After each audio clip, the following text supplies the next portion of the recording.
নমস্কার। সোমবারের দিন ভুল করেও মেয়েরা এই 3টি কাজ করবেন না। প্রথমে হচ্ছে সোমবারের দিন ভুল করেও মাথায় তেল শ্যাম্পু লাগাবেন না।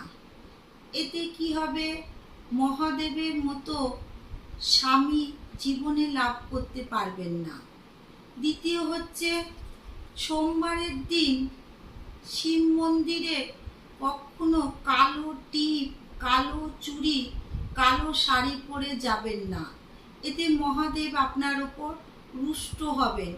আপনার যে কোনো মনস্কামনা আপনার পূরণ করবেন না। আপনি রোগ ব্যাধিতে ভুগবেন। সেই কারণে এই কাজটি করবেন না। সোমবারের দিন কখনো আমিষ খাবার গ্রহণ করবেন না। এতে স্বয়ং মহাদেবের আশ্রয় লাভ করতে আপনি পারবেন না।